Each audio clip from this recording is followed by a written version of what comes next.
सावधान।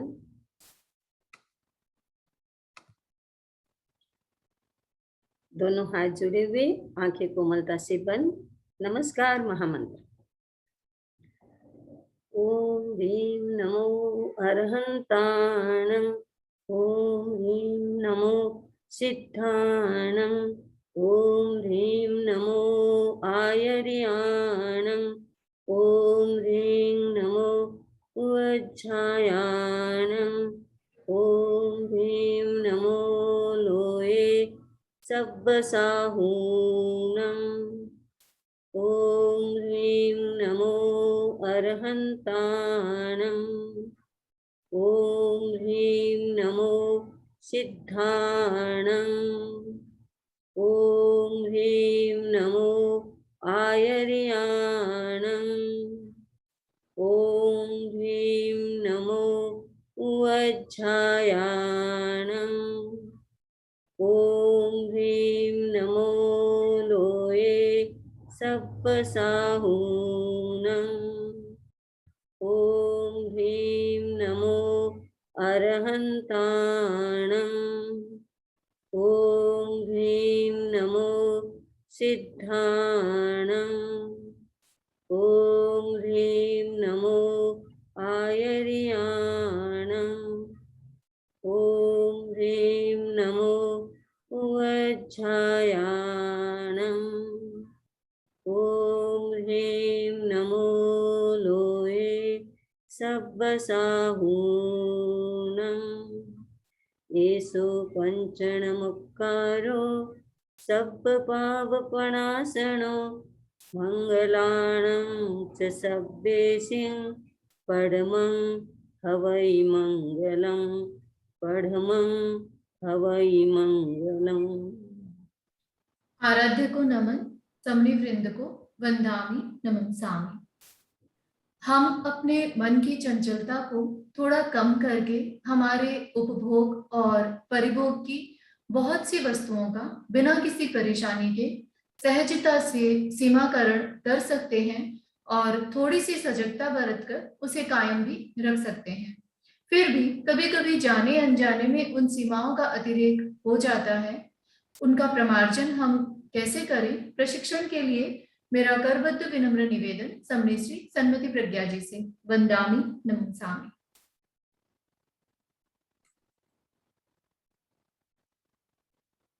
आराध्य को वंदना। आदरणीय समनी जी, उपस्थित भाइयों और बहनों, हम व्रत साधना के रक्षा कवच की बात कर रहे हैं। गुण व्रत के रूप में हमने गुण व्रत को देखा।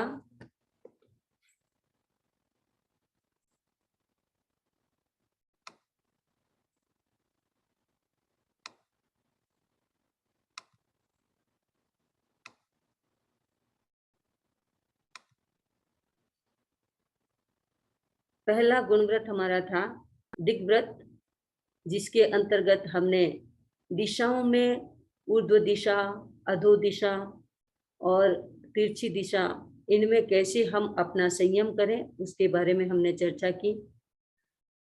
और हमने उसके अतिचारों की भी चर्चा की कि हम अपनी दिशाओं का जो अतिक्रमण हो जाता है उसका प्रायश्चित्त कैसे करें।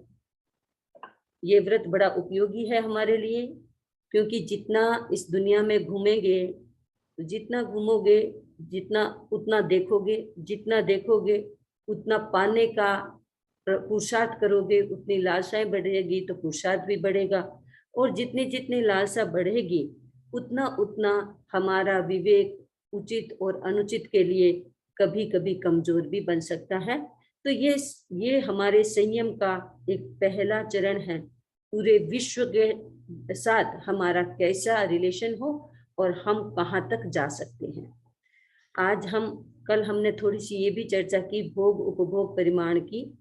तो भोग उपभोग परिमाण में जो हमारी तीन मुख्य बातें हैं, खाद्य संयम, वस्त्र संयम और वस्तु का संयम, उसमें से हमने जो 26 चीजें ये देखी थी कि हम अपनी डे टू डे लाइफ में इन चीजों का हम कैसे इस्तेमाल करें, कितने रूप में इस्तेमाल करें और किस प्रकार से जागरूक रह करके हम अपनी इन सब चीजों की सीमा करें। बातें बहुत छोटी हैं, ये हमारे हर दिन से रिलेटेड है, क्योंकि हर दिन हमारे छोटी छोटी बातों का ही होता है, बहुत बड़ी बातों का नहीं होता है। तो ये 26 बातें जो मुख्य रूप से हमारे भोजन से संबंधित, हमारे वस्त्र से संबंधित, हमारे और भी उपकरणों से संबंधित जितना भी था, उसमें हमने एक सीमाकरण की कोशिश की है यहाँ। और यहाँ बताया गया है कि एक इंसान अपने सुबह से शाम तक जितनी चीजों का उपयोग करे उनकी सीमा कर ले। तो ये सीमा का, एक सीमाकरण का यहाँ पर उपदेश दिया गया है, यहाँ पर प्रेरणा दी गई है। तो हम इसका एक बार संज्ञान भी कर लेते हैं।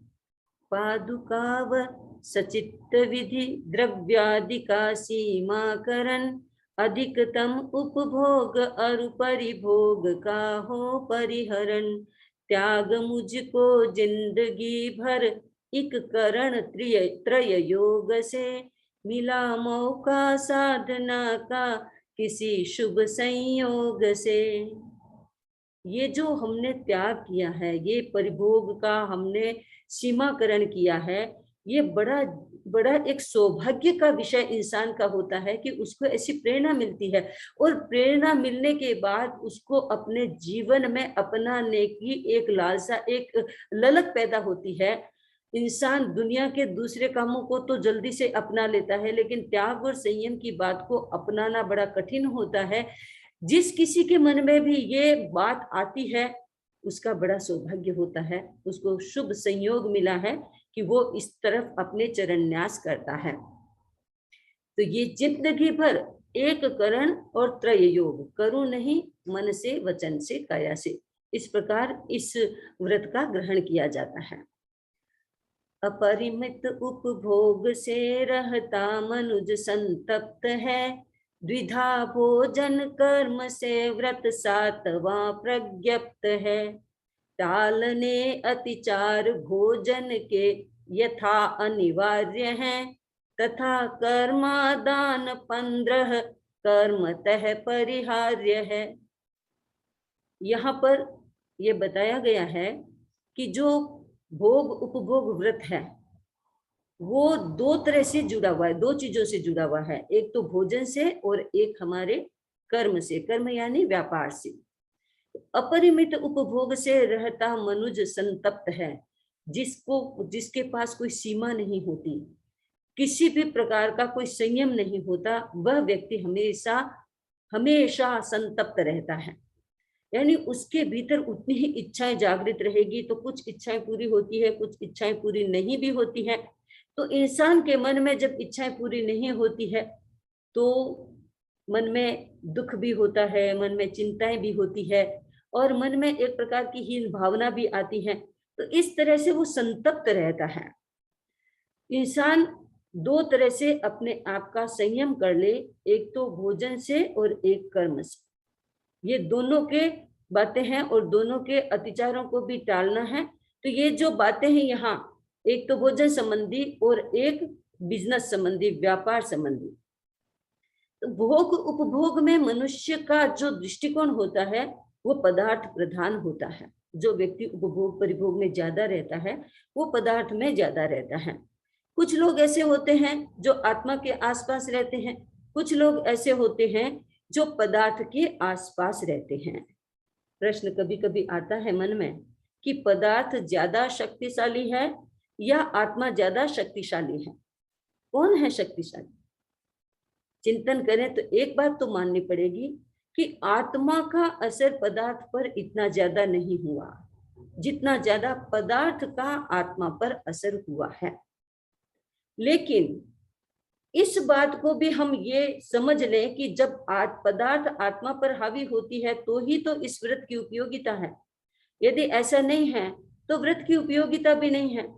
उस जमाने में भी ये सारी चीजें चलती थी, इसलिए भगवान महावीर ने जो श्रावक के लिए 12 व्रतों का प्रावधान किया उसमें एक ये भी व्रत रखा। ये व्रत बड़ा पवित्र है और प्रातः स्मरणीय है। यानी सुबह उठ करके संयम की बात करें। जैसे हम कहते हैं कि सुबह उठ करके गुरु को वंदना दे, नवकार मंत्र गिने, वैसे ही ये व्रत है, सुबह उठ करके हम अपने संयम कर लें, 14 नियम चिताड़ लें, उसमें हम संयम कर सकते हैं। तो ये दो प्रकार के, एक भोजन से संबंधित है और एक कर्म से संबंधित है। यानी हम ऐसा कह सकते हैं कि भोजन और भोजन प्राप्ति के साधन से संबंधित यह 7वां व्रत है, ये गुण व्रत, दूसरा गुण व्रत है। देखिए, सारी कहानी किचन की है। महिलाएं जब घर बनाती हैं या घर खरीदती हैं तो उनका मन होता है कि किचन हमारा बड़ा होना चाहिए, रसोई घर बड़ा होना चाहिए, क्योंकि प्रायः महिलाओं का समय रसोई घर में बीतता है। तो ये पूरी आधी दुनिया की मांग है, उनकी इच्छा रहती है कि किचन बड़ा होना चाहिए। और आजकल तो ओपन किचन की बात है, पहले तो कमरा होता था किचन के लिए, अब तो खुला किचन होता है, ताकि जो दिन भर महिला वहां खड़ी रहती है तो वो अच्छी तरह से सांस ले सके। तो ये है, सारी कहानी भोजन की है। भोजन की कहानी यदि सीमित हो जाती है तो बहुत सारी बातें सीमित हो जाती हैं। तो यह व्रत पहले भोजन का प्रशिक्षण देता है और फिर उसके बाद में उसके भोजन से संबंधित यानी भोजन प्राप्ति के साधन यानी कर्म से व्यापार का प्रशिक्षण देता है। महावीर ने कभी ये नहीं कहा होगा कि सब कुछ छोड़ दो, क्योंकि जीवन यापन के लिए पाप तो जरूरी है, पाप कार्यों के बिना जीवन संभव नहीं है। तो महावीर ने ये नहीं कहा कि तुम छोड़ दो। हाँ, जो व्यक्ति छोड़ना चाहते हैं वो छोड़े, जो नहीं छोड़ना चाहते हैं वो संयम करे। बड़ी प्रैक्टिकल बात है। कोई ये नहीं सोचे, कई बार लोग कहते हैं कि सभी साधु बन जाएंगे तो फिर कैसे होगा। महावीर जानते थे कि सब साधु बनने वाले नहीं हैं, ये संसार का चक्र बड़ा विचित्र है, ऐसा ही चलने वाला है। सब साधु तो नहीं बन पाएंगे, लेकिन संयमी तो बन सकते हैं। साधु बने वो साधु बने, सर्व हिंसा का त्याग करें, सर्व परिग्रह का त्याग करें। और जो नहीं बन सकते हैं वो अपनी सीमा को निर्धारित करें। आदमी की अपनी चॉइस है कि वो कौन सा रास्ता अपनाना चाहता है। भगवान महावीर और गुरु किसी को मिले, वो धर्म का व्याख्यान करते हैं, धर्म का उपदेश देते हैं, परिणाम बता देते हैं कि अधर्म, पाप या सावध्य योग का परिणाम ये है। लेकिन वो कभी फोर्स नहीं करते, वे हम पे छोड़ते हैं कि हम अपने भाग्य का अपने आप निर्माण करें, हम अपने आगे के जन्म का अपने आप निर्माण करें, हम इस जन्म के सुख दुख का अपने आप निर्माण करें, निर्धारण करें। तो ये भोग और उपभोग है, इसमें इससे संबंधित दो चीजें हैं। तो ये दो चीजों का हम जब उनका देखते हैं कि व्रत क्या है और उनमें जो दोष लगते हैं वो दोष क्या है, तो दोषों को अतिचार कहा गया। यहाँ भोजन संबंधित अतिचार है और 15 कर्मादान संबंधित अतिचार है जो व्यापार से संबंधित है। तो भोजन संबंधित क्या अतिचार है? कर सचित्ताहार वर्जन, भूल से भक्षण किया, हरा सूखा फल कभी गुठली सहित मुख में लिया, बिन पके या अध पके धान्य दिखाने में लिए, फेंकना जिनमें अधिक वे फ्रूट्स खाने में लिए। ये भोजन संबंधित है। सचित्ताहार, सचित्त आहार का वर्जन करके भूल से मुंह में सचित्त वस्तु डाल ली, ये उसका अतिचार है। इसलिए जागरूक रहें कि हम इतनी अपनी आदत को मजबूत बना लें कि ऐसा करें नहीं, और भूल से कर लिया तो उसका प्रायश्चित्त करना। हरा सूखा फल कभी गुठली सहित मुख में लिया। अभी कई बार ऐसा होता है कि जैसे केला है, छिलके सहित केला सचित्त माना जाता है, छिलके रहित केला अचित्त हो जाता है। अब छिलका उतार लिया, बीच में से जो गूदा है वो भाग खा लिया, अरे छिलका तो लगता तो नहीं है मुंह के, तो चलो ऐसे ही खा लें, ऐसा नहीं होता है। गुठली को हम चबाएंगे नहीं, लेकिन गुठली सहित फल मुंह में डाल लिया, गुठली को हम अच्छे से निकाल देंगे, कोई बात नहीं है, ऐसा भी नहीं। क्योंकि एक तो सचित्त और दूसरा सचित्त से संपृक्त यानी सचित्त लगा हुआ। कई बार अचित्त सचित्त लगा हुआ होता है, हम उस लगे हुए को सोच लें, ऐसा मन में विचार आ जाता है कि हम अचित्त पार्ट खा लेते हैं मुंह से, और जो सचित्त है उसको साइड में निकाल देंगे, तो ऐसा भी नहीं होता है, वो भी अतिचार माना गया है। बिन पके अध पके धान्यादि, एक तो बिना पके यानी कच्चा धान नहीं खाना है और अर्ध पक्व भी नहीं खाना है। यदि हमने ये व्रत लिया है तो बिन पके यानी पूरा पका नहीं है वो भी नहीं खाना है, और जो पका मतलब कच्चा, एकदम कच्चा, बिन पके यानी एकदम कच्चा नहीं खाना है, और अध पका यानी अभी पका नहीं है, पूरा पका नहीं है, तो वो भी नहीं खाना है। और पांचवा है फेंकना, जिनमें अधिक वे फ्रूट्स खाने में लिए, जिनमें खाना तो थोड़ा होता है, फेंकना ज्यादा होता है, ऐसे फ्रूट भी खाने में नहीं काम आ सकते। जैसे सीताफल होता है, उसमें खाने का तो कम होता है, फेंकने का ज्यादा होता है। ऐसे और भी फल होंगे, आप परिचित हैं। तो जैसे जिस फल का बहुत कम भाग खाने में काम आता है, बहुत ज्यादा भाग फेंकने में काम आता है, तो वो श्रावक को उपयोग नहीं करने चाहिए। तो ये भोजन संबंधित बात है। फिर है कर्मादान संबंधित। ये कर्मादान क्या है? ये 15 कर्मादान, बात तो आपने सुनी है, नाम भी आपने बहुत बार पढ़े भी होंगे। तो ये कर्मादान क्या है? हिंसा की अधिकता के कारण इन्हें कर्मादान कहा जाता है। ये व्यापार है 15 प्रकार के, तो इनमें हिंसा ज्यादा होती है, हिंसा से रिलेटेड ज्यादा है, इसलिए इनको कर्मादान कहा है। और ये बहुसावध्य है, इनमें पापकारी चीजें ज्यादा इन्वॉल्व होती हैं, इसलिए इनको 15 कर्मादान कहा है। और श्रावक के लिए ये वर्जनीय बताए जाते हैं। ये 15 कर्मादान बिजनेस से संबंधित। पहला, अंगारे बना अंगारे किया आरंभ तेजस काय का, बना अंगारे किया आरंभ तेजस काय का, काट कर जंगल किया विस्तार निज व्यवसाय का, शकट भाटक स्फोट कम में और हाथी दांत का, लाख रस विष केश का वाणिज्य जो बहुभांत का, यंत्र पीलन कर्म निर्लांछन करण में लिप्तता, लगा दावा नल वनों में की अगर मैंने खता, कभी खेती हेतु सरद्रह आदि का शोषण किया, जीविका खातिर असंयति जीव का पोषण किया, जो मैं देवस्य को तस्मिच्छामि दुक्कड़म। ये 15 कर्मादान की बात है। इसमें मैं 15 कर्मादान की चर्चा करूंगी, लेकिन उससे पहले मैं एक बात कहना चाहती हूँ कि यहाँ 20 अतिचार बताए गए हैं, उसमें 5 तो भोजन से संबंधित है और 15 कर्मादान से संबंधित है। लेकिन आगे हमने वस्त्र संयम का किया, वस्तु संयम किया, वो तो इसमें आए ही नहीं। तो क्यों नहीं आए?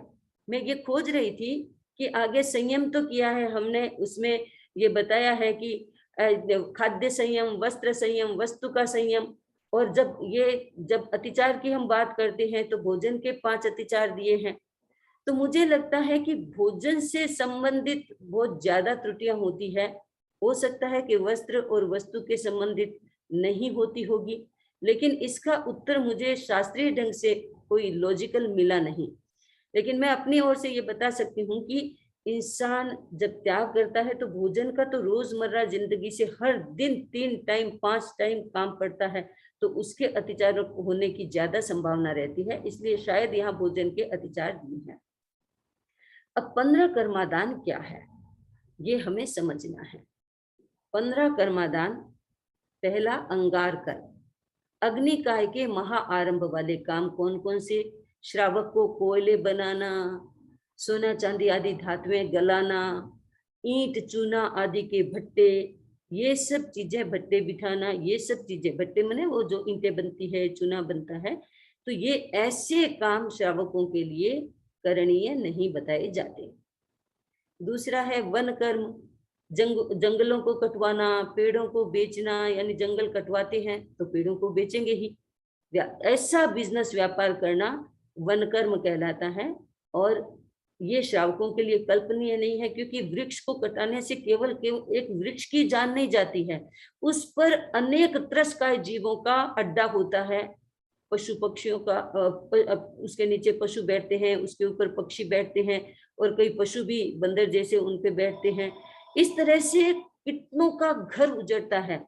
तो इस तरह से वन कर्म भी नहीं करना। फिर शाटक कर्म, हर तरह की गाड़ियों और नौका जहाज बनाने या किराए पर देने का बिजनेस नहीं करना, क्योंकि ऐसा करने से जब वो गाड़ियां रोड पे चलती हैं या बैलगाड़ियां होती है, ऊंट गाड़ियां होती हैं, तो उनको भी बहुत सारा भार लादना हो जाता है। और गाड़ियां चलती है तो रोड पे कितने एक्सीडेंट होते हैं, पंचेंद्रियकाय जीव, त्रस्तकाय जीवों की हिंसा होती है।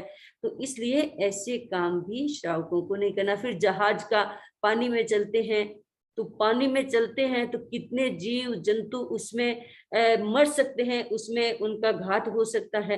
तो इसलिए ये चीजें हमेशा ध्यान रखनी चाहिए कि इससे महाहिंसा होती है और त्रस्तकायिक जीवों की हिंसा जुड़ी हुई होती है। और भाटक कर्म, पशु गाड़ियां आदि भाड़े पे चलाना, तो वही बात है कि उन पे फिर अनावश्यक भार लादना हो जाता है। और भाड़े पे चलाएंगे तो और भी उससे जुड़ी हुई बहुत सारे एक्सीडेंट होते हैं, एक गाड़ी दूसरी गाड़ी से टकरा जाती है, तो वो सारे काम संभव होते हैं, इसलिए वो भाटक कर्म भी नहीं। और फिर उसके बाद में स्फोट कर्म, खाने खोदना, खनिज पदार्थ निकालने का धंधा करना, ये सारे के सारे बहु हिंसा से जुड़े हुए हैं, इसलिए इनको भी नहीं करना चाहिए। फिर दांत वाणिज्य, हाथी दांत, उल्लू बाघ आदि के नख, हिरण बाघ आदि के चर्म, चमड़ी गाय की पूंछ और कस्तूरी, इस तरह के व्यापार भी नहीं करने चाहिए, क्योंकि ये पंचेंद्रिय वध से रिलेटेड है। और आप चाहे श्रावक चाहे मारे नहीं, लेकिन यदि कोई मार करके उनको लाता, उनके पास लाता है, उनको बेचता है, श्रावक खरीदता है, तो वो भागीदार बन जाता है। इसलिए दांत वाणिज्य भी नहीं। फिर है लाक्षा वाणिज्य, लाख का, जो लाख की चूड़ियां बनती है और भी कुछ बनते होंगे, तो लाख का, चपड़ी का, जो चपड़ियां होती है ना, वो एक एक जैसे पुराने जमाने में या अभी भी चालू है तो हमें पता नहीं है, सील करने के काम आती है, वो लाख लगा करके उसको सील कर देते हैं, वो चपड़ी लगा करके। तो इस तरह का ये व्यापार भी बहुत ही हिंसा प्रधान होता है। इसमें महाआरंभ अग्निकाय का होने की संभावना उससे होता है, तो वो महाहिंसा वाला काम नहीं करना है। फिर है रस वाणिज्य, मादक द्रव्यों का व्यापार नहीं करना, शराब आदि। जैन लोग शराब आदि का व्यापार पुराने जमाने में नहीं करते थे, आजकल तो शायद करते होंगे, और इंडिया में ना भी करते हों तो पता नहीं, यहाँ बाहर के देशों में तो करते हैं। तो इस तरह से रस वाणिज्य भी श्रावकों के लिए वर्जनीय उस समय बताया जाता था। फिर है विष वाणिज्य, विष, अफीम, धतूरा, शस्त्रों का व्यापार, ये भी जैन लोगों के लिए वर्जनीय है। विष कई प्रकार के होते हैं, आदमी मरने के लिए लेता है, घात करने के लिए लेता है, आत्महत्या करने के लिए ले लेता है, कुछ भी कर सकता है। अफीम वगैरह कितने सारे नशीले पदार्थ हैं, उनको आदमी यूज करता है। और कई बार ऐसे व्यापार भी करते हैं, जैसे उसके बिस्किट बना लिए, अब स्कूलों के बाहर बच्चों को खाने के लिए दे देते हैं, एक बार तो फ्री में देते हैं, 2 बार फ्री में, 5 बार फ्री में देते हैं, और उसके बाद उनको लत लग जाती है। आजकल अब बहुत सारे पेरेंट्स इस बात से चिंतित है कि ये स्कूलों तक पहुंच गया, पहले स्कूलों में नहीं होता था, आजकल स्कूलों तक पहुंच गई ये चीजें। तो बहुत ही चिंता का विषय है कि इस तरह से कई लोग इस तरह का व्यापार करते हैं, लेकिन जैन लोगों को उसमें सम्मिलित नहीं होना चाहिए, और जागरूकता भी रखनी चाहिए। अपने बच्चों को कहना चाहिए कि स्कूल में कोई भी किसी भी तरह का कुछ भी बिस्किट या ऐसी चीजें, कोई चॉकलेट वगैरह ऐसी चीजें दे तो वो उनको खाए नहीं, ले नहीं। ये बहुत जागरूकता की बात है। आजकल के जमाने में ये नशा कैसे कैसे बच्चों तक पहुंच रहा है, ये एक चिंता का विषय है। फिर उसके बाद में है केश वाणिज्य, पशु पक्षी का व्यापार नहीं करना, पशुओं को पालन करना, फिर उनको बेचना, पक्षियों का पालन करना, फिर उनको बेचना, और यहाँ तक कि मनुष्यों का भी व्यापार होता है।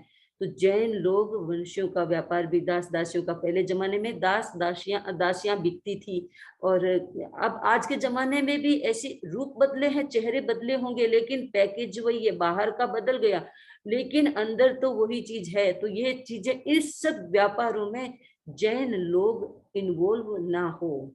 देखिए, हमारे तीर्थंकरों ने कितना गहराई से देखा है कि हमारे श्रावक अपने अपने जीवन की सुरक्षा करते चले, और केवल ये वर्तमान जीवन ही नहीं होता है, जीवन हमारा आगे और पीछे सबसे जुड़ा हुआ होता है, उसके प्रति भी हमारे जैन श्रावक जागरूक रहें, ताकि ये जीवन अच्छा रहे और आगे का जीवन भी अच्छा रहे। एक बार आचार्य श्री से कोई दर्शन करने के लिए आया और चर्चा का विषय हो गया, वो नास्तिक थे। तो नास्तिक होने के कारण उसने कहा कि देखो, मैं तो आपका ये जो आप कहते हो जन्म, पुनर्जन्म, पूर्व जन्म, ये सब मैं नहीं मानता हूँ। मैं तो मानता हूँ कि इंसान को अच्छा जीवन जीना चाहिए, खाओ पियो मौज करो, ये मनुष्य जन्म मिला है, यदि अभी नहीं करेंगे तो कब करेंगे। आचार्य ने कहा बिल्कुल ठीक बात है, हम तो ऐसा मानते नहीं है, पर तुम ऐसा मानते हो तो कोई बात नहीं।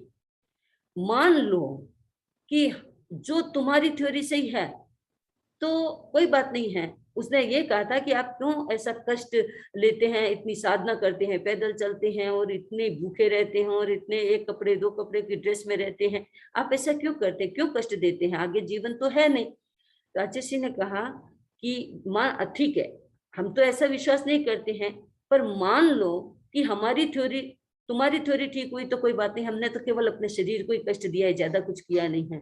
लेकिन हमारी थ्योरी ठीक हुई तो तुम्हारा क्या होगा, ये विचार करो। तो उसने कहा यदि आपकी थ्योरी ठीक हो गई तो हमें तो ऐसी मार पड़ेगी, न धरती जालेगी न आकाश जालेगा, कुछ भी नहीं, हमारा तो बिगाड़ा ही होने वाला है। तो कहने का मतलब है कि हमारे तीर्थंकरों ने कितना सोचा है कि इंसान अपने जीवन को संयम में ला करके अच्छा जीवन जी भी सके और ऐसे निकृष्ट जीवन वाले कर्म ना बांधे। फिर उसके बाद में है यंत्र पीलन कर्म। तिल, इक्षु आदि को पीलने का व्यापार, जो घानी का व्यापार होता है, जो बेल हरदम चलता रहता है और तेल निकालता रहता है, तो उसका भी व्यापार ना करें। और उनके घानी के जो पूर्जे, कल पूर्जे होते हैं, उनको भी बना करके ना बेचे, उनको बनाने का काम भी ना करे। कोई भी शस्त्रों का काम बनाने की फैक्ट्रियां नहीं होनी चाहिए जैन श्रावक की। निर्लंछन कर्म, पशुओं को नपुंसक बनाने का व्यापार, ये भी एक बड़ा व्यापार है। तो ये भी जैन लोगों के लिए नहीं होना चाहिए। केवल पशुओं का नहीं, मनुष्यों को नपुंसक बनाने का व्यापार भी जैन लोग ना करें। दावानल, वनों को जलाने का व्यापार, वनों में आग लगाना और वन को जला करके ऐसा कर देना, खेतों को आग लगाना, कई बार खेतों में आग लगा लेते हैं वो फसल होने के बाद जलाने के लिए, उनमें कितने तरह जीवों की हिंसा हो सकती है, इसलिए ऐसा भी नहीं करना चाहिए। फिर है कि सर द्रह तड़ाग शोषणता, तालाब होते हैं, सरोवर होते हैं, उनको सुखाने का व्यापार भी नहीं करना चाहिए। क्यों? क्योंकि वहां पानी होता है, पानी में इतनी मछलियां और अन्य जीव होते हैं, यदि उसको सुखाने का काम करेंगे तो उतने जीवों की हिंसा हो जाएगी, वो पानी के बिना तो कैसे जिएंगे। तो भाई अभी ये तालाब है, मुझे इसको खाली कराना है, मुझे यहाँ खेती करनी है, तो खेती करने के लिए जमीन चाहिए, तो इस तालाब को सुखा देता हूँ। ऐसा करके खेती के लिए भी वो ऐसा ना करे, ये है।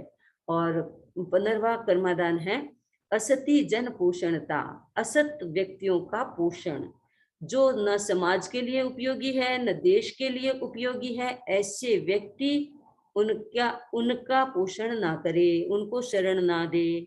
फिर नगर वधुएं, नगर वधुएं पुराने जमाने में हुआ करती थी, नाचने वाली, जिनके पास पुरुष जाते थे, शराबें चलती थी और भी बहुत कुछ चलता था। तो ये आज भी किसी न किसी रूप में तो होती होंगी, ये 5 स्टार 7 स्टार 9 स्टार जो होती हैं, क्या होता है इनमें, शायद पूरी तो जानकारी नहीं है, पर इनमें भी कुछ न कुछ ऐसा ही होता होगा। तो उस तरह से जैन श्रावक उन कामों में न लगे।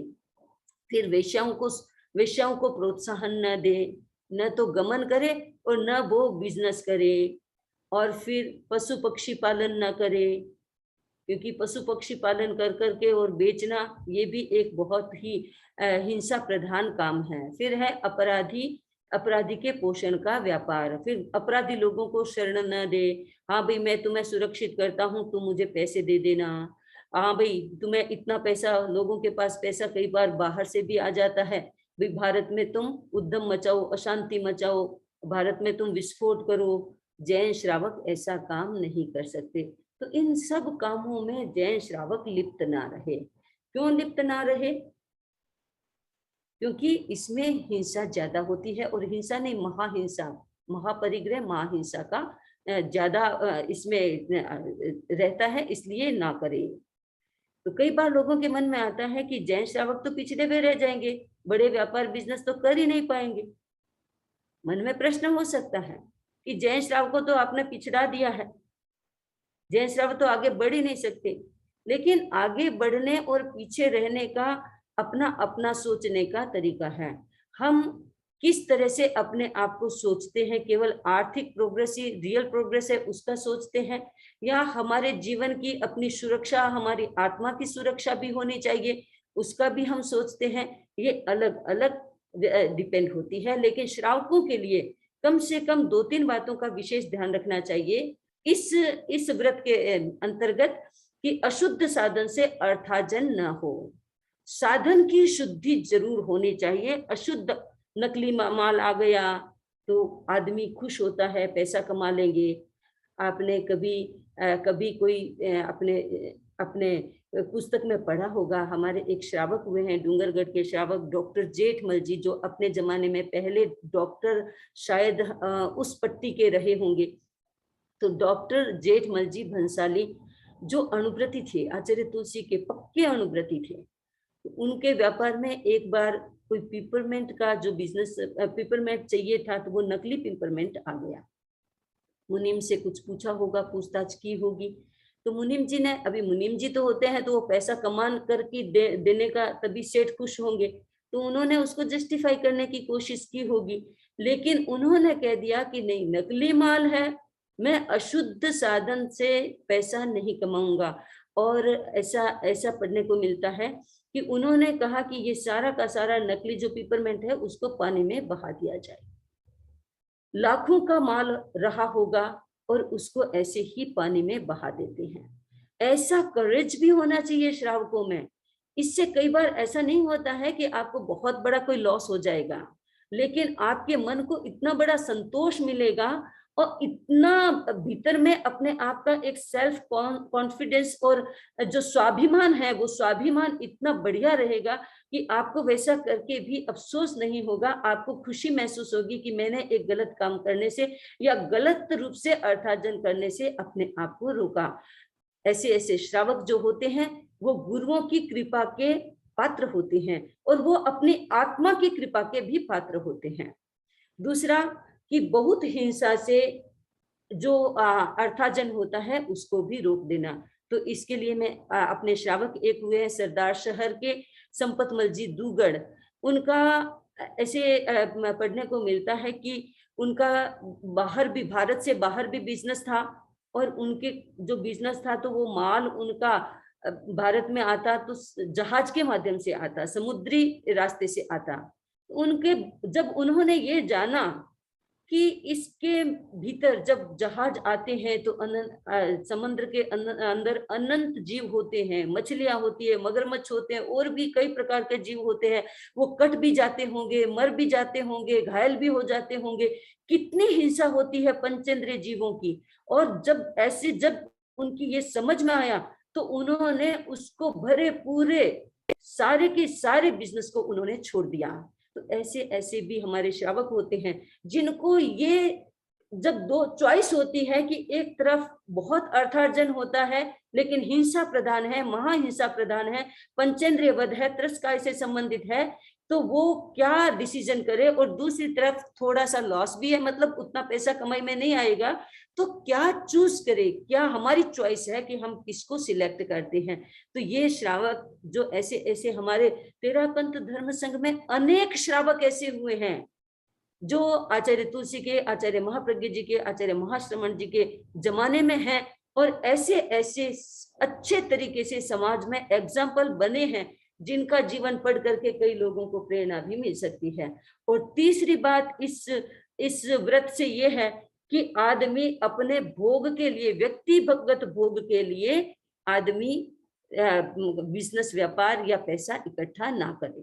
तो ये चीजें हैं, ये बहुत ही महत्वपूर्ण हमारे सामने एक व्रत आया है जो इंसान के पूरे जीवन को समेट लेता है, भोजन से लेकर के व्यापार बिजनेस तक। भोजन का मतलब हो गया वस्त्र, दैनिक चीजें, सारी की सारी औषधि, सारी की सारी उसमें चीजें आ जाती हैं। तो पूरा का पूरा एक श्रावक का जीवन इस एक व्रत में आ जाता है। तो इस तरह से श्रावक सोचे कि मैं अपने जीवन को कहाँ ले जाऊं, कौन सी दिशा दूं, क्योंकि संपूर्ण रूप से देहधारी कर्मों को छोड़ नहीं सकता। गीता में कहा गया है, न ही देह व्रताम शक्यम त्यक्तुम कर्मण्य शेषतः है। पूरा के पूरे कर्मों को छोड़ा नहीं जा सकता, लेकिन सीमा अवश्य कर सकते हैं। तो क्या करें? महाआरंभ महापरिग्रह वाले कर्म न करें, ऐसे व्यापार बिजनेस न करें। तो ये इस व्रत की प्रेरणा है, इस दूसरे गुण व्रत की प्रेरणा है। तो इस बात को समझ करके हम अपने जीवन के विषय में चिंतन करें। ओम अर्हा। बहुत बहुत कृतज्ञता वंदनामी आपके प्रति। सचमुच में ये एक व्रत ही हमारे पूरे जीवन को बदलने वाला हो सकता है और दूसरों के लिए भी राहत देने वाला, मैं कहूँगी, हो सकता है दूसरे जीवों को भी काफी कुछ, क्योंकि इसमें समा गया है। प्रकाश जी भंडारी, उनके बाद नयन। प्रकाश जी भंडारी। वंदाम नमस्वामी। हाँ हम वो आपने बताया ना लाख का, वो जो पैकिंग करने के लिए काम आता है ना, उसका बिजनेस नहीं करना चाहिए। लाख जो वो चिपड़ी आती है ना, चिपड़ी। हाँ हाँ हाँ। तो बिजनेस तो ठीक है, उसका नहीं करते हैं, मगर अब कभी हमें खुद को जरूरत पड़ गई कोई पैकिंग के लिए, तो हमें लाना ही पड़ रहा है। नहीं, बिल्कुल सही बात है आपका। एक तो उपयोग करना, एक उसका बिजनेस करना, दोनों में संयम में फर्क हो जाता है। तो ये जो 15 कर्मादान बताए हैं ना, उनमें ऐसे हैं कि विचार चला, आचार्यों के 2 विचार हैं। एक विचार ये है कि ये 15 के 15 जो कर्मादान है उनको नहीं करना चाहिए श्रवणोपासक को, श्रावक को। लेकिन दूसरे कुछ आचार्यों का विचार ये भी है कि कुछ एक तो ऐसे हैं, जैसे वन को काटना, ये जो अपने पंचेंद्रिय वध में जो जो चीजें इन्वॉल्व हो जाती हैं उनको नहीं करना चाहिए, बल्कि कुछ ऐसे हैं जिनको सीमा में किया जा सकता है। तो 2 प्रकार से है। श्रावक ये सोचे कि भी मैं कहाँ सीमा कर सकता हूँ। तो खरीदने में सीमा, तो खरीदना तो एक थोड़ा पार्ट होता है, लेकिन बिजनेस करने में तो बहुत ज्यादा पार्ट होता है। वंदामी, मैं निवेदन करना चाहती हूँ, डॉक्टर जेठमल जी भंसाली मेरे दादा ससुर जी। Right right right. हम हाँ। तो आपके परिवार की तो वैसे भी जिम्मेदारी बन जाती है कि उस लेगेसी को आगे बढ़ाए और पीढ़ी दर पीढ़ी उसको बनाए रखें। नयन जी, उनके बाद पदमचंद जी जैन। नयन नाम से, अगर आप सुन पा रहे हैं तो। वंदामि नमस्वामी। हाँ, और हम अगर हम 12 व्रती नहीं है पर हम रोज प्रतिक्रमण करते हैं तो क्या इससे हमें दोष लगता है? दोष नहीं लगता, क्योंकि आपका स्वाध्याय हो रहा है और अच्छी बातों में आप इन्वॉल्व हैं। जितनी धर्म की, संयम की बातों में आप इन्वॉल्व रहते हैं, आप त्याग नहीं भी करते हैं, तो वो आपकी निर्जरा का साधन ही है। आपका स्वाध्याय हो जाता है, अच्छा चिंतन हो जाता है, इसमें कोई दोष नहीं लगता। और हमें एक अच्छी प्रेरणा भी मिलती ही है। हाँ, आज नहीं तो आज मान लो प्रतिक्रमण करते करते व्यक्ति के भीतर में इतनी चेतना जागृत हो जाती है कि वो सोचता है कि चलो मैं भी व्रत ग्रहण कर लूं। तो एक प्रेरणा और आगे के लिए एक अच्छा रास्ता बनता है। और जितने त्याग हम कर सकते हैं उतनी चेतना तो जागृत होती है, उतने त्याग हम कर सकते हैं। हाँ। पदमचंद जी जैन, उनके बाद बबीता जी मनोज। पदमचंद जी जैन, बबीता जी मनोज।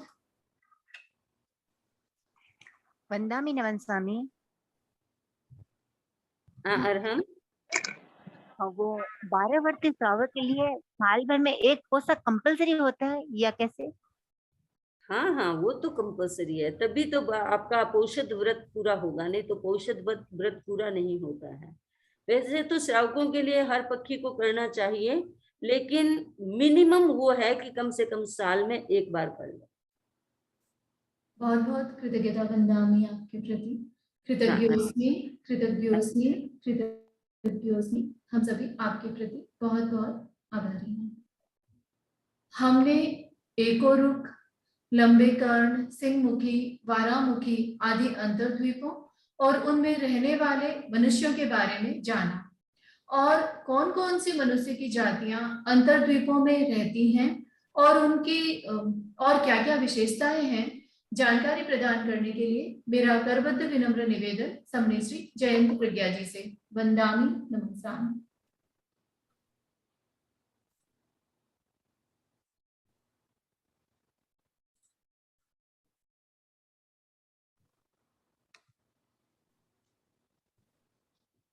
महाप्राण ज्योतिपुंज पूज्य गुरुदेव के चरणों में वंदन।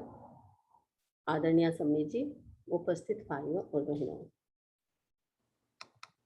लवण समुद्र के अंतर्गत अंतर्द्वीप की हमारी चर्चा चल रही है, यानी आइलैंड। समुद्र के अंदर जो आइलैंड बने हुए हैं उनकी चर्चा चल रही है। वहां के लोग कैसे हैं, लोगों का क्या जीवन है, कैसे वो अपना जीवन चलाते हैं, आदि इस चैप्टर के अंतर्गत आता है। तो हम इसके लवण समुद्र के बारे में और उस अंतर्द्वीप के बारे में चर्चा कर रहे थे। तो कल मैंने जैसे बताया कि लवण समुद्र में जो अंतर्द्वीप है वो 56 अंतर्द्वीप है। 28 पूर्व दिशा यानी दक्षिण साइड के, 28 उत्तर साइड के। जो शिखरी पर्वत है उस पर्वत की जड़ों में 28 अंतर्द्वीप है, और इधर हिमवान पर्वत जो हमारे भारत क्षेत्र की ओर आता है इसकी जड़ों में 28 द्वीप है। और ये द्वीप इस प्रकार बने हुए हैं। एक एक द्वीप के बारे में मैंने कल चर्चा की थी आपके बारे में, और कुछ इन द्वीप में रहने वाले मनुष्यों की चर्चा की। ये एक रुख यानी एक पैर पर चलने वाले मनुष्य, एक ही पैर होते हैं इनकी सारी व्यवस्थाएं वहां पर होती है, सुविधाएं होती है, आराम से वो गुफा में रहते हैं। ये लोग गुफा में मिट्टी खाते हैं, मिट्टी खाकर के पूरा अपना जीवन चलाते हैं। आयुष्य कितना, एक पल्योपम का आयुष्य होता है। अब कल्पना करो, एक पल्योपम तक ये जीव मिट्टी खा करके अपना जीवन चलाते हैं। कितनी तो ना सकती है, एक दिन के एक बार अल्टरनेट मिट्टी खाते हैं। एक हर दिन तो खाते ही नहीं है, अल्टरनेट खाते हैं। कोई प्रकार का न फ्रूट होता है, न वेजिटेबल होता है, न कोई प्रकार का अनाज होता है, केवल मिट्टी खाते हैं। एक द्रव्य और अनासक्ति से वो जीवन जीते हैं। ये एको रुख द्वीप है। और फिर एक अभाषक द्वीप भी आता है, इसके अलग अलग है, लंबे कर्ण वाले, सिंह मुखी वाले, वराह मुखी वाले। अभाषक द्वीप है एक। इस द्वीप में जो मनुष्य रहते हैं, अभाषक नाम भी वैसे आप समझ गए होंगे, जो व्यक्ति बोलते नहीं हैं। ये लोग गूंगे होते हैं, बोलते नहीं है, बिल्कुल भी बोलना आता नहीं है इनके, या उनके जो भी है वचन योग का योग नहीं है, नामकर्म का कम उदय है, नामकर्म का उदय है, इस कारण से ये भाषा नहीं है इनके पास। तो ये अभाषक द्वीप कहलाते हैं। यहाँ रहने वाले मनुष्य कोई बोलते नहीं है, बिना बोलने वाले होते हैं, सब गूंगे ही होते हैं। और ये सब जीव कल्प वृक्ष के माध्यम से अपने जीवन का यापन करते हैं। यानी इनके आसपास फल फ्रूट बगीचे, वन, बड़े बड़े वन, सब कुछ इनके पास सुविधाएं होती है, कोई कमी नहीं होती है। और ये कम से कितना है कि ये वो एक पैर वाले होते हैं, ये बिना बोलने वाले होते हैं। बाकी सब ऐसे ही होते हैं। ये लांगुल द्वीप है जिसमें अनेक प्रकार के जीव, बंदर जैसे भी होते हैं, सिंह जैसे भी होते हैं, इस द्वीप के आसपास वो रहते हैं। और अलग अलग आइलैंड होते हैं, उसमें अलग अलग जीव रहते हैं। एक एक आइलैंड में 7-7 प्रकार के जो होते हैं मनुष्य वो रहते हैं। उनके अपने अपने चेहरे के अनुसार, अपने अपने रूप के अनुसार सारा कार्य करते हैं। सबकी अलग अलग व्यवस्था होती है, न लड़ाई होता है, न झगड़ा होता है, न आसक्ति होती है, कुछ भी नहीं होता है। जैसे तीसरे आर्य के लोग होते हैं, बच्चों को पैदा करते हैं, युगल रूप में बच्चों को पैदा करते हैं, 49 डे के हो जाते हैं तो युवा बन जाते हैं, वो अपना जीवन यापन करते हैं, और 6 महीने के बाद उनके माँ बाप की मृत्यु हो जाती है। इस प्रकार की इनकी लाइफ होती है। ये मर करके, जैसा कल मैंने बताया था, ये सारे द्वीप है जिसमें अलग अलग अश्व मुख वाले होते हैं, खरगोश के मुख वाले होते हैं, बंदर के मुख वाले होते हैं। ये सब अपने अपने अलग अलग आइलैंड में जीव रहते हैं। तो कल मैंने जैसे बताया था कि ये जीव होते हैं अपने वहां, अपने यहाँ पर रहते हुए कल्प वृक्ष के माध्यम से अपना जीवन यापन करते हैं। एक दूसरे से कुछ भी लड़ाई झगड़ा कुछ भी नहीं होता है, इसलिए मर करके सारे के सारे जीव भवनपति देवों के रूप में पैदा होते हैं। भवनपति देव बनते हैं वैमानिक में नहीं जाते हैं, भवनपति बनते हैं, लेकिन वैमानिक में जा भी सकते हैं। ये कुछ जीव है अश्वमुखी होते हैं, धूममुखी, उनका चेहरा एकदम धुआं होता है ना, धुएं की जैसा, स्मोक की तरह इसका चेहरा होता है। एक लंबे कान वाले होते हैं, एक प्रावण कान, इतने लंबे कान होते हैं एकदम पैर की तरह, उनके पैर तक उनके कानों की, यानी सिंह के रूप में होते हैं, सिंह के रूप में वो फैले हुए रहते हैं। ये देख रहे हैं आप, व्याघ्रमुखी है, स्वानमुखी है, शशकर्ण है, महिषमुखी भैंसे की तरह होते हैं, एक मुख होते हैं, इस प्रकार के ये जीव होते हैं। तो ये हमारे पूरे लवण समुद्र में आप देख रहे हैं, ये पूरा हमारा लवण समुद्र है, ये पूरा भाग एक हाथी खंड है, ये लवण समुद्र में। लवण समुद्र में ये द्वीप इस प्रकार है, चारों दिशाओं में, चारों विदिशाओं में, यानी वैसे ये फैले हुए ऐसे, जैसे हमारे अपने अभी भरत क्षेत्र में जो हिमवान पर्वत है उसके रूप में मैंने बताया था कि वो इस प्रकार फैले हुए हैं, तो इस प्रकार वो फैलते हैं, तो यहाँ पर भी ये सारे पूरे हो जाते हैं। तो इस प्रकार ये 56 अंतर्द्वीप के जीव यहाँ पर रहते हैं। इस प्रकार का उनका रूप, रंग, आकार, प्रकार होते हैं, और इस प्रकार अपना जीवन यापन करते हैं कल्प वृक्ष के माध्यम से। लंबी उनकी आयु होती है, मर करके ये भुवनपति देव बनते हैं। ज्यादा पाप करते नहीं है, पाप नहीं होता है तो नरक का दरवाजा भी इनके लिए बंद है, केवल एक भुवनपति के, क्योंकि ये मलेच्छ कोटि के जीव होते हैं। वो इस प्रकार, ये धाती खंड है हमारा, ये लवण समुद्र है, यहाँ भी रहते हैं, और कुछ कुछ जीव यहाँ तक भी पहुंच जाते हैं द्वीप, क्योंकि ये ऐसे पूरा ऐसे जाता है, पूरा एकदम तो ऐसे लंबा तक चले जाता है, तो उस प्रकार ये यहाँ पर भी रहते हैं। अब मैंने बताया कि ये जो ये अंतर्द्वीप के मनुष्य हैं, ये अंतर्द्वीप में पैदा क्यों होते हैं, इसका कारण क्या है, इसका कारण भी हम जाने, ताकि हम बच सके, अंतर्द्वीप में पैदा होने से बच सके। क्योंकि महत्वपूर्ण बात है, आर्यखंड में जन्म लेना। आर्यखंड में जन्म लेने वाला व्यक्ति बहुत सौभाग्यशाली होता है। वो सब कुछ करता है, अपने आत्मा का विकास कर सकता है, उसके लिए सब दरवाजे खुले हैं। वो आत्मा का उत्थान संपूर्णतया कर सकता है, यानी मोक्ष तक जाने का वो प्रयास इस आर्यखंड से ही कर सकता है। तो ये आर्यखंड में ये क्यों जीव पैदा होते हैं, और मलेच्छ में ये जीव जाते क्यों है, किस कारण से जाते हैं? तो 3 कारण बताया जाता है कि एक तो ये मिथ्यात्वी होते हैं, वो मलेच्छ खंड में पैदा हो सकते हैं। सम्यक्त्वी और मिथ्यात्वी, ये 2 प्रकार के जीव है। आप लोग तो जानते हैं सम्यक्त्वी कौन होता है, मिथ्यात्वी कौन होता है। सम्यक्त्वी जनरल भाषा में कहे, व्यवहार की भाषा में कहे तो देव गुरु धर्म के प्रति पूर्णतया श्रद्धा रखने वाले जीव सम्यक्त्वी होते हैं। देव गुरु धर्म के प्रति कोई भी प्रकार का भीतर में विचार आता है, श्रद्धाएं डोल जाती है, तो मिथ्यत्व का उदय भी हो सकता है। और फिलोसॉफी की भाषा में कहे, कर्म दर्शन की भाषा में कहे तो जो 7 प्रकृतियां हैं, अनंतानुबंधी क्रोध, मान, माया, लोभ, मिथ्यत्व मोहनीय, मिश्र मोहनीय और सम्यक्त मोहनीय, इन 7 बातों का विकास होने से व्यक्ति सम्यक दर्शन को प्राप्त करता है, और 7 बातों का उदय होने से व्यक्ति मिथ्यत्व की कोटि में चला जाता है। अब हमें कैसे पता चलेगा कि हम सम्यक्त्व है या मिथ्यत्व है, ऐसे तो पता नहीं चलता है।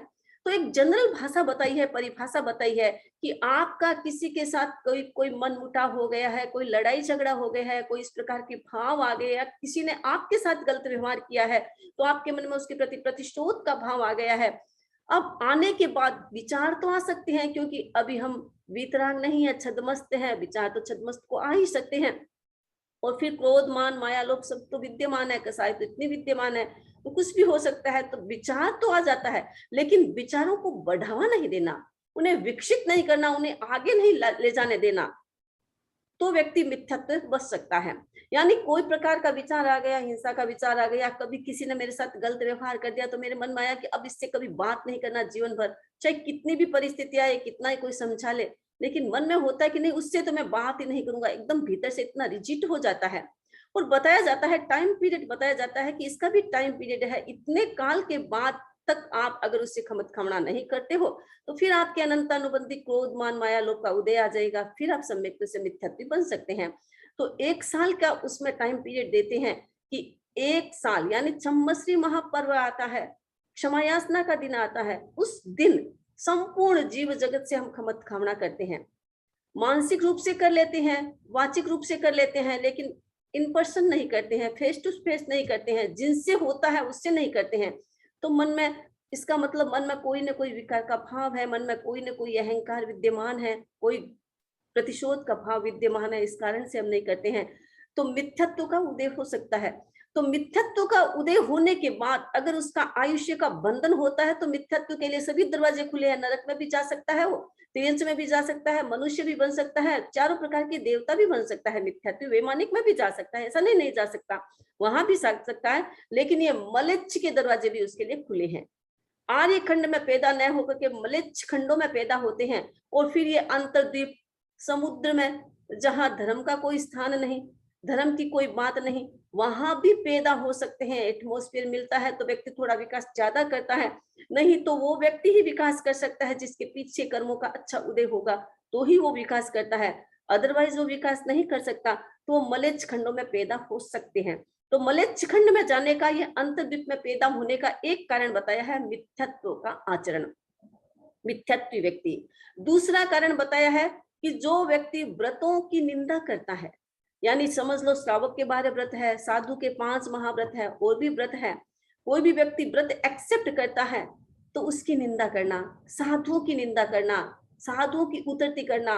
साधु जितना हम धर्म कर तो नहीं सकते हैं, व्रत का पालन तो कर सकते नहीं है, निंदा करने में आगे हो जाते हैं। जो व्यक्ति निंदाएं करता है, साधु संतों की निंदा करता है, गुरुओं की निंदा करता है, सम्यक्ति तो रहेगा ही नहीं। निंदा करने वाला क्या सम्यक्ति रहेगा? जो अपने गुरुओं की निंदा करता है, जो अपने धर्म की निंदा करता है, जो अपने तीर्थंकरों की निंदा करता है, उसके पास मिथ्यत्व ही रहेगा, सम्यक्ति तो रहेगा ही कैसे? तो निंदा करने वाला व्यक्ति, साधु संतों की निंदा और श्रावकों की भी निंदा करने वाला, जो व्यक्ति श्रावकों की भी निंदा करता है, जो श्रावक आगे विकास करता है, धार्मिक दृष्टि से विकास करता है। हर व्यक्ति में कोई ना कोई तो मिस्टेक होती है, कमजोरी होती है, उस कमजोरी को लेकर के उसका प्रचार प्रसार कर देना, बिना मतलब की निंदा करना, इससे भी भारी कर्मों का बंधन होता है। उस समय आयुष्य का बंधन होता है। तो मलेच्छ खंडों में भी आयुष्य का बंधन हो सकता है। अगर मनुष्य बनेगा, इतनी क्रूर कर्म करेगा, इस प्रकार का आचरण करेगा, निंदा करेगा, तो आर्य खंड में तो उसको कहाँ स्थान मिलेगा? तो मनुष्य के रूप में पैदा तो हो सकता है, लेकिन इन मलेच्छ खंडों में पैदा हो जाएगा जहां धर्म का उनको स्थान नहीं मिलेगा, क्योंकि निंदा करने वाला धर्म तो करता नहीं है, तो निंदा करने वाले को धर्म का स्थान कैसे मिलेगा? इसीलिए जो व्यक्ति निंदा करता है, साधु संतों की, व्रतों की निंदा करता है, व्रतियों की निंदा करता है, उस समय भी आयुष्य का बंधन होता है, तो मर करके मलेच्छ खंड में पैदा हो सकते हैं। और तीसरा कारण बताया, जो व्यक्ति भ्रष्टाचारी होता है। भ्रष्टाचार का मतलब क्या है? मैंने कोई भी नियम ग्रहण किए हैं, और नियम को ग्रहण करने के बाद अब मैं बाहर से तो पालन करती हूँ, लेकिन अंदर में मैं कुछ भी कर सकती हूँ। छल कपट माया चार सब कुछ खुला है मेरे अंदर में, और बाहर से इतने अच्छी।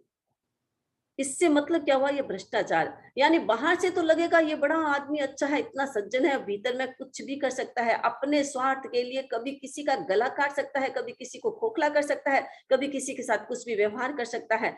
तो ऐसे लोग होते हैं जो भ्रष्टाचारी होते हैं। यानी दूसरों के, भ्रष्टाचार का मतलब तो अपने अपने विचारों के साथ तो होता ही है, लेकिन ज्यादा संबंध दूसरों के साथ होता है। दूसरे के साथ गलत व्यवहार कर देना, दूसरे को ठग लेना, दूसरे के साथ छल कपट कर लेना, दूसरे के साथ चीटिंग कर लेना, और दूसरे के धन को हड़प लेना। अपने स्वार्थ के लिए वो कुछ भी कर सकता है, अपने दोस्त तक को भी खतरे में डाल सकता है, अपने प्रिय जनों को भी खतरे में डाल सकता है। तो इस प्रकार के लोग होते हैं। बहुत सारे ऐसे लोग भी होते हैं जो पुत्र होते हैं, अपने बाप को भी खतरे में डाल सकते हैं, अपने भाइयों को भी खतरे में डाल सकते हैं, अपने बहनों को भी खतरे में डाल सकते हैं। ऐसे भ्रष्टाचारी जीव अगर आयुष्य का बंधन करते हैं तो मर करके मलेच्छ खंडों में पैदा हो सकते हैं। दरवाजा सब खुले हैं उनके लिए, एक मलेच्छ खंड भी खुला है, तो मलेच्छ खंड में ये लोग पैदा हो सकते हैं। तो मूल मलेच्छ खंड में जाने के ये 3 कारण बताए हैं। 3 कारण में सभी आ जाता है, सभी प्रकार का आचरण हो जाता है। तो मिथ्यात्वी जो व्यक्ति होता है, उसने आयुष्य का बंधन किया है, मनुष्य गति में बंधन किया है, तो मलेच्छ खंड में भी पैदा हो सकता है। जो व्यक्ति निंदा करता है, गुरुओं की निंदा करता है, साधु संतों की निंदा करता है, वे अंतर्गति में भी जा सकता है, भूत प्रेत भी बन सकता है, छोटे जीव जंतु भी बन सकता है, नरक में भी जा सकता है, और मलेच्छ खंडों में भी जा सकता है। वहां जाकर के भी वो अपने जीवन का, अपने कर्मों को भोग कर सकता है। तो ऐसा माना जाता है कि व्यक्ति पाप कर्मों को भोगने के लिए मलेच्छ खंडों में पैदा होते हैं, क्योंकि वहां धर्म नहीं होता। तो वो धर्म को टच नहीं कर सकता, धर्म का स्पर्श नहीं कर सकता, धर्म का आचरण नहीं कर सकता, इसलिए उसके जीवन का उद्धार नहीं होता है, फिर वो नीची गति में चला जाता है। तो इस प्रकार ये 3 कारण हैं। इन 3 कारणों से व्यक्ति अगर आयुष्य का बंधन करता है तो मलेच्छ खंड में भी पैदा हो सकता है। तो ये मलेच्छ जितने भी प्रकार के जीव है, अलग अलग फेस के, अलग अलग रूप के, अलग अलग आकार प्रकार के, ठीक है, क्योंकि गलत काम किया इस कारण से इसका रूप ऐसे मिला, इस प्रकार का आचरण उनको मिला, इस प्रकार का वो जीवन मिला, इस प्रकार का उन्हें स्थान मिला। तो इस प्रकार के जीवन का यापन करते हैं, यानी पाप कर्मों का भोग करते हैं, तो मलेच्छ खंडों में पैदा होते हैं। अब है कि क्या मलेच्छ लोग भी सम्यक्ति बन सकते हैं, क्या साधु बन सकते हैं? तो इसमें ऐसा आता है कि मलेच्छ खंड में भी जीव को सम्यक्ति की प्राप्ति हो सकती है, ऐसा नहीं है नहीं हो सकती। पीछे के अच्छे कर्म है, मान लीजिए कोई थोड़ी सी भूल कर दी है, उससे उसका आयुष्य का बंधन हो गया, बाद में तो उसने अपने जीवन को सुधार लिया, लेकिन आयुष्य का बंधन मलेच्छ खंड में हो गया तो जाना तो वही पड़ेगा, लेकिन बाद में अच्छा कर्म किया है, अच्छा जीवन जिया है, और उस कारण से वो कर्म तो उसके साथ में रहते हैं, उस कारण से उसके भीतर में वो अच्छा एटमोस्फेयर रहता है, धर्म का एटमोस्फेयर रहता है। वो यदि धर्म को नहीं जानेगा कि मुझे क्या करना है, कैसे अपने जीवन का यापन करना है, किस प्रकार मुझे त्याग करना है, त्याग व्याग की तो भावना नहीं आएगी, लेकिन भीतर में शुद्धि तो हो सकती है, सरलता हो सकती है, अपने जीवन को अच्छा बना सकता है। इस प्रकार आचरण करने से व्यक्ति वहां भी सम्यक्ति की प्राप्ति कर सकता है। और दीक्षा की बात है कि मलेच्छ खंडों में तो दीक्षाएं नहीं हो सकती है, ये अंतर्द्वीप के मनुष्य वहां तो दीक्षा नहीं ले सकते हैं, लेकिन चक्रवर्ती होते हैं, ये मलेच्छ खंडों में जाते हैं विजय करने के लिए, पूरे सतखंड में अपने चक्र के अनुसार मलेच्छ खंडों में भी विजय प्राप्त करने के लिए जाते हैं। तो वहां की कोई लड़कियों के साथ उनकी शादी हो जाती है, तो वो उनकी रानी बनती है, रानी बन करके वो आर्य खंडों में आती है, हमारे भरत क्षेत्र में आती है, अपने चक्रवर्ती के साथ रहती है, तो उससे कोई संतान पैदा होती है, तो वो संतान साधु बन सकता है, यानी उसका मलेच्छ खंड से रिलेशन है, इस कारण से वो साधु तो बन सकता है, लेकिन वो लड़की तो नहीं बन सकती शादी जो मलेच्छ खंड में पैदा हुई है। लेकिन मलेच्छ खंड की लड़की से कोई संतान पैदा होती है, यानी चक्रवर्ती की कोई संतान होती है, तो वो साधु जीवन स्वीकार कर सकते हैं, साधु बन सकते हैं। इस प्रकार ये मलेच्छ खंड के जीव अपना जीवन जीते हैं। तो अब इस समुद्र में मलेच्छ खंड की हमने चर्चा की है, अब ये 3 और है, अभी ये द्वीप, ये मलेच्छ खंड हो गया, अब लगभग समुद्र का पूरा हमारी यात्रा हो गई है, लेकिन ये 3 और अभी बैठे हैं, तीर्थ कहते हैं इनको, ये मागध तीर्थ, प्रभास तीर्थ और वरदाम तीर्थ। जैसे हमने भरत क्षेत्र की चर्चा की थी तो गंगा नदी की चर्चा की थी कि गंगा नदी समुद्र में जहां भी मिलती है, सीता नदी और सीतोदा नदियों के साथ ये मिलती है, ये सीतोदा नदी के साथ मिलता है, अपने सिंधु नदी सीतोदा नदी के साथ मिलती है, और गंगा नदी सीता नदी के साथ मिलती है। जहां भी ये नदियां आपस में मिलती है तो वहां एक तीर्थ बन जाता है, जिसको हम घाट कहते हैं। हमने हमारी जैन दर्शन अपने जनरल भाषा में कहते हैं ना नदी का घाट, वैसे ही एक समुद्र का होता है कोष्ठ, वहां पर ये तीर्थ बन जाता है। तो वो पानी से युक्त भी होता है, थोड़ा एरिया भी होता है जहां पर मनोरंजन के लिए लोग जाते भी हैं, बैठते भी हैं, सूखा एरिया भी होता है, आइलैंड की तरह होता है, तो वो तीर्थ हो जाता है। तो वो तीर्थ भी अभी बाकी है हमारे, ये 3 तीर्थ, हम उसकी चर्चा आज नहीं, आगे हम करेंगे।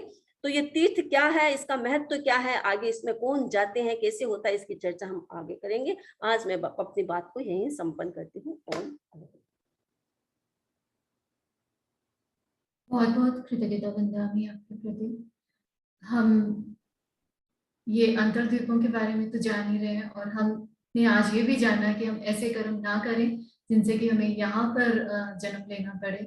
भव्यता अपनी जगह है, लेकिन हमारी अपनी जो मनुष्य जाति हमें यहाँ पर मिली है, हम उसी में आर्यखंड में सौभाग्य से ही जन्म मिलता है, और मिला हुआ जन्म है उसका अगर सही उपयोग नहीं करेंगे तो कहीं भी पैदा हो सकते हैं, कहीं भी तो पता नहीं फिर हमको वहां अच्छा अवसर मिले या न मिले, पता नहीं चलता है। इसीलिए अपने जीवन को इतनी सजगता से जियो ताकि हम अच्छे ढंग से आगे भी रह सकते हैं।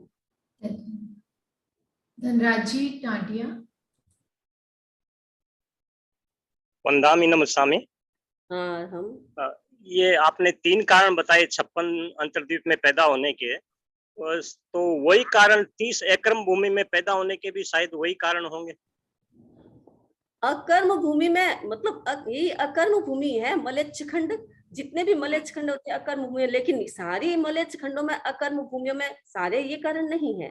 ये कारण तो अंतर्द्वीप के ज्यादा हो गए हैं, क्योंकि वो एकदम ऐसे एकांत में, मलेच्छ खंड में तो फिर भी धरती का सोर्स होता है, हमारे खंड से आर्य खंड के साथ उनका रिलेशन होता है, लेकिन ये मलेच्छ खंड एकदम ही अलग होते हैं। तो ये इनके लिए मलेच्छ, वैसे तो सारे ही मलेच्छ खंडों के लिए ये कारण तो है ही, ये कारण केवल इसके लिए नहीं है, मलेच्छ खंड में जाने वाले जीव इन कारणों से पैदा हो सकते हैं, बाकी ये कारण तो सब जगह हो सकते हैं, मनुष्य में कहीं भी पैदा हो सकता है, किसी भी गति में जा सकता है।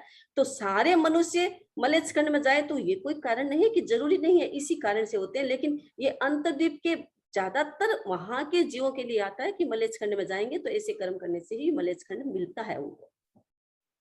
खुशबू जी भदौरिया। वंदामी नमस्सामी। ये आर्यखंड मतलब जिसमें हम लोग अभी जी रहे हैं, मतलब आर्यखंड का मतलब होता है, अपने भट्ट क्षेत्र का पूरा वर्णन आया था तो मैंने बताया था आर्यखंड। आर्यखंड का मतलब होता है जहाँ श्रेष्ठ लोग रहते हैं। श्रेष्ठता का मतलब होता है संस्कारों से श्रेष्ठ। वो भूमि भी श्रेष्ठ मानी जाती है, उसमें काल परिवर्तन होता है वो अलग बात है, लेकिन वो भूमि भी श्रेष्ठ मानी जाती है जहाँ पर महत्वपूर्ण जीव पैदा होते हैं, यानी हमारे तीर्थंकर, हमारे श्रेष्ठ जितने भी 63 श्लाका पुरुष बताते हैं, 63 श्लाका पुरुष, वो सारे आर्य खंडों में ही पैदा होते हैं। तो श्रेष्ठ संस्कारों से युक्त होते हैं, जो धार्मिक होते हैं, भीतर से धार्मिक होते हैं, हिंसा से दूर ज्यादा रहते हैं, और दूसरी बात है कि वो ज्यादा मांस मीट नहीं खाते हैं। इस प्रकार के जीव जहाँ रहते हैं या जिस प्रकार के जीव, अब आर्य खंड में भी मांस मीट खाने वाले लोग तो होते ही हैं, ऐसी बात नहीं है, लेकिन इस प्रकार के संस्कारों से युक्त जो जीव होते हैं वो आर्य कहलाते हैं, और इस प्रकार की भूमि में रहने वाले आर्यखंड। आर्यखंड तो हमारी वही भूमि है, जितनी भी पूरी भूमि बताई गई थी वो आर्यखंड ही है। अयोध्या के आसपास, पटना के आसपास की आर्यखंड ही भूमि है, लेकिन आज वो आर्यखंड में कितनी है ये अलग बात है, लेकिन उस समय वो आर्यखंड में भी आती थी। यानी जहाँ के जीव अच्छे जीव होते हैं, अच्छा एटमॉस्फेयर होता है, वहां अलग अलग रूप से एटमॉस्फेयर मिलता है ताकि व्यक्ति धार्मिक संस्कारों से युक्त हो सके। इस प्रकार वो खंड होता है, वो आर्यखंड कहलाता है। वंदामी, इन जो अंतर्द्वीपों में जैसे पशु पक्षी और वो भी होते हैं, सिर्फ मनुष्य होते हैं? हाँ, पशु पक्षी तो सब जगह होते हैं, लेकिन ये अंतर्द्वीप में मनुष्य, पशु पक्षी तो होते हैं क्योंकि वनस्पति के जीव भी है, सभी है। वैसे हमारे जो अपने अवसर पानी काल के प्रथम दूसरे आर्य में पशु पक्षी नहीं होते हैं, लेकिन ये मलेच्छ खंडों में जीव जंतु हो सकते हैं, क्योंकि समुद्रों में होते हैं तो यहाँ भी हो सकते हैं। रानी जी जैन। वंदामी नमस्सामी। और हम कल तेरस का वास को जगना था। हाँ लो। नमो अरहं प्राणं, नमो सिद्धाणं, नमो आयर्याणं, नमो उवज्झायाणं, नमो लोये सब्ब साहूणं, एसो पंच नमुक्तारो सब्ब पाव प्रणासनो, मंगलाणं च सब्बे सिंह पडमं हवाई मंगलम। देव गुरु धर्म की साक्षी से धारणा प्रमाण, परसों सूरज उगे तक धारणा प्रमाण त्याग है। बहुत कृतज्ञता वंदामी। हाँ, और किन्हीं की भी कोई जिज्ञासाएं हो तो मैं व्हाट्सएप ग्रुप का लिंक यहाँ पे शेयर कर रही हूँ, आप उस पर भी अपनी जिज्ञासाएं वंदामी से वंदामी से वहां पर पूछ सकते हैं। निवेदन करते हैं वंदामी वहां पर भी आपको समाधान देंगे।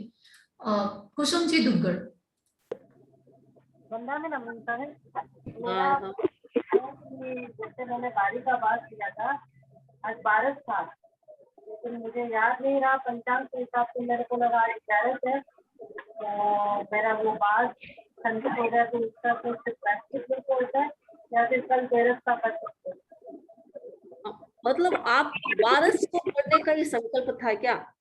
अगर 12 बारी का तो बास वो था तो वो तो टूट गया अब, क्योंकि बारी उसी दिन, अब उसी दिन तो दूसरों की बारी चलती है तो ठीक बात है, नहीं तो बारी का आपका बास तो टूट गया।